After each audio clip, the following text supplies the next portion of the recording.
बिस्मिल्लाहिर्रहमानिर्रहीम। दोस्तों एक नई खुशखबरी के साथ आपकी खिदमत में हाजिर हूँ। दोस्तों बैंक अल-फलाह की जानिब से अल-फलाह कारोबार फाइनेंस स्कीम मुतारफ करवा दी गई है। इस स्कीम के तहत तमाम पाकिस्तानी मर्द खवातीन बिजनेस मकासद के लिए, कारोबारी मकासद के लिए कर्जा हासिल कर सकते हैं। दोस्तों आप 5 लाख रुपए से लेकर 1 करोड़ रुपए के दरमियान में जितना चाहे कर्जा ले सकते हैं कारोबारी मकासद के लिए। 3 साल के अंदर अंदर आपने कर्जे को माहाना किस्त के साथ वापिस करना होगा और 20 दिन के अंदर अंदर जो है कर्जा आपको मिल जाएगा बैंक अल-फलाह की जानिब से। इस वीडियो के अंदर मैं आपको डिटेल के साथ बताऊंगा ये जो कर्जा स्कीम है ये किन लोगों के लिए है और किन शर्त ज़वाबित के ऊपर आपको कर्जा दिया जाएगा, आपने कर्जे के लिए दरख्वास्त कैसे जमा करवानी है, कौन कौन सा डॉक्यूमेंट्स की आपको जरूरत होगी, ये सारी तफसीलात इस वीडियो के अंदर आपको स्टेप बाय स्टेप फराहम करने वाला हूँ। तो चलते हैं वीडियो की तफसील में। सबसे पहले नंबर पर दोस्तों मैं आपको एक चीज़ बताता चलूँ, बैंक अल-फलाह की जानिब से जो स्कीम लॉन्च की गई है इसका नाम है अल-फलाह कारोबार फाइनेंस स्कीम। ठीक है, तो इस स्कीम के तहत आपको कर्जा दिया जाएगा। अब बैंक अल-फलाह की कर्जा देने की कुछ शर्त ज़वाबित हैं जो मैं आपको तफसील के साथ बता देता हूं। ठीक है, पहले आप शराइत समझ लें कौन कौन सी शर्तें हैं और उसके बाद बाकी तफसील हम डिस्कस करेंगे। सबसे पहले नंबर पर शर्त यह है कि तमाम पाकिस्तानी मर्द खवातीन जो बिजनेस मकासद के लिए कर्जा लेना चाहते हैं उनके शनाख्ती कार्ड बने हुए हों। अगर आपका शनाख्ती कार्ड बना हुआ है तो आप कर्जा ले सकते हैं। नंबर 2 पे जो भी मर्द खवातीन कर्जा लेना चाहते हैं उनकी एज 23 साल कम अज कम होनी चाहिए और ज्यादा से ज्यादा आपकी एज 60 साल तक होनी चाहिए। ठीक है, तीसरी जो शर्त रखी गई है बैंक अल-फलाह की जानिब से वो मैं आपको बता देता हूँ। जो लोग बिजनेस मकासद के लिए कर्जा लेना चाहते हैं, अगर आपको बिजनेस करते हुए 3 साल का अरसा गुजर चुका है और आपके पास ट्रैकिंग रिकॉर्डिंग भी मौजूद है तो फिर आप कर्जा लेने के लिए अहल हैं। ठीक है ना।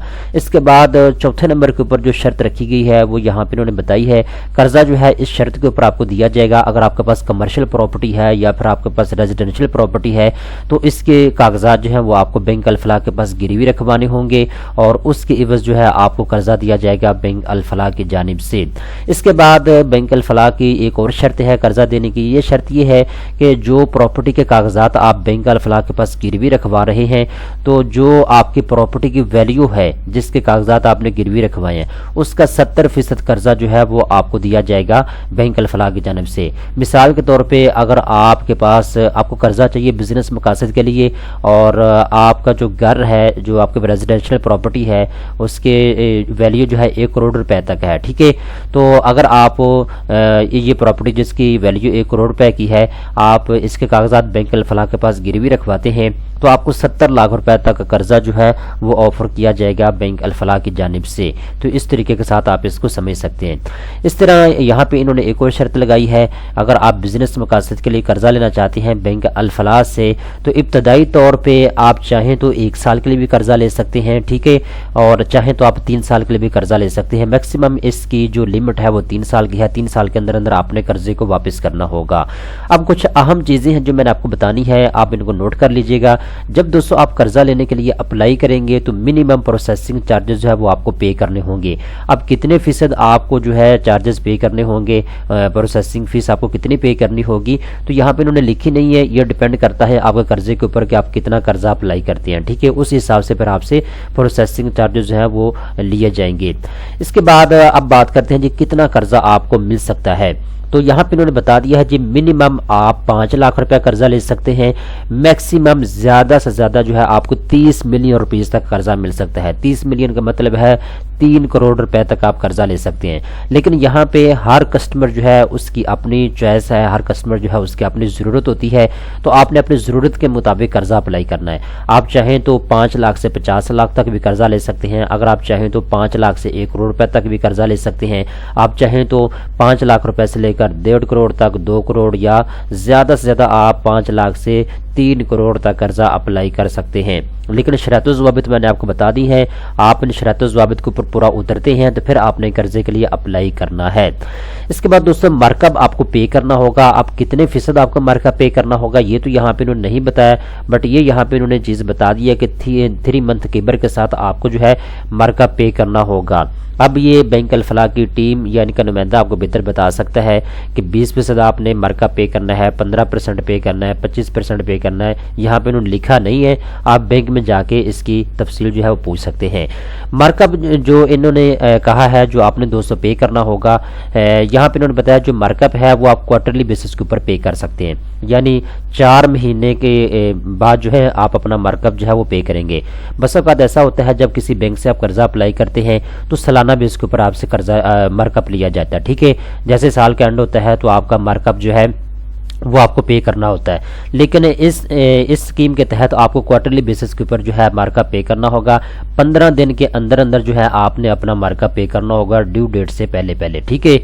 اس کے بعد یہاں پہ کچھ اہم چیزیں انہوں نے اور بھی بتا دی ہیں کہ جب آپ قرضہ اپلائی کریں گے زیادہ سے زیادہ کتنے ڈیز لگیں گے قرضہ اپروول ہونے میں، تو یہ کہہ رہے ہیں جی 20 دن کے اندر اندر جو ہے قرضہ آپ کا منظور ہو جائے گا، آپ کو قرضہ جو ہے وہ بینک الفلاح کی جانب سے دے دیا جائے گا۔ بہت سے بینک ایسے ہوتے ہیں جب آپ قرضہ اپلائی کرتے ہیں تو آپ کو بینک میں چکر بہت لگانے پڑتے ہیں، ٹھیک ہے نا، تو یہ 20 دن کے اندر اندر آپ کو قرضہ دے دیں گے۔ اب اس کے بعد یہاں پہ یہ کہہ رہے ہیں جی کتنی مرتبہ آپ کو بینک الفلاح کے چکر لگانے پڑیں گے قرضہ لینے کے لیے، تو یہ کہہ رہے ہیں جی 3 مرتبہ آپ کو بینک میں آنا پڑے گا۔ پہلی مرتبہ تو آپ اپنے جو ڈاکومنٹس ہیں وہ جمع کروائیں گے بینک الفلاح میں، جتنے بھی کاغذات چاہیے ہوں گے۔ جب آپ قرضہ اپلائی کرنے کے لیے بینک الفلاح میں آئیں گے تو آپ کی فائل بنائی جائے گی، تمام ضروری کاغذات جو ہیں وہ آپ سے لیے جائیں گے، آپ قرضے کے لیے اپلائی کر لیں گے، ٹھیک ہے۔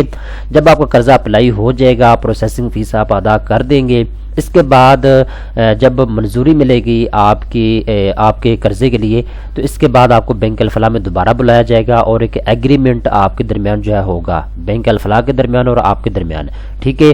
اس ایگریمنٹ کے اوپر آپ نے سگنیچر کرنے ہوں گے، سائن کرنے ہوں گے، ٹھیک ہے۔ اس کے بعد 3rd نمبر کے اوپر جو ہے جب آپ کا ایگریمنٹ ہو جائے گا، قرضہ آپ کا منظور ہو جائے گا، پھر آپ کو ایک مرتبہ پھر بینک الفلاح میں بلایا جائے گا اور آپ کو قرضہ جو ہے آپ کے حوالے کیا جائے گا۔ تو یہ 3 مرتبہ آپ کو بینک الفلاح کے چکر لگانے پڑیں گے۔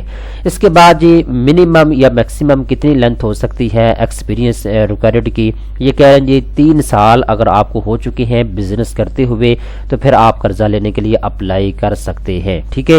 تو قرضہ دینے کی مین شرط میں نے آپ کو بتا دی ہے، 70% تک جو ہے آپ قرضہ لے سکتے ہیں پراپرٹی ویلیو کے حساب سے۔